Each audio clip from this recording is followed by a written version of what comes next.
Animal 999 is back. It focuses on the work of the Scottish SPCA, Scotland's leading animal welfare charity.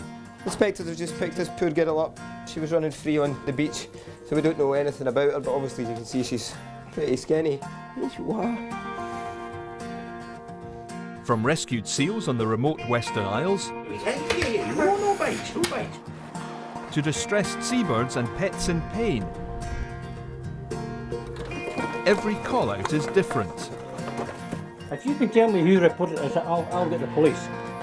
It's a job where animal rescue officers and inspectors quickly learn to expect the unexpected. It's attacked their 5-year-old daughter. The series shows how the Scottish SPCA investigates abuse, rescues animals in distress, and finds them new homes. That's it. Good girl.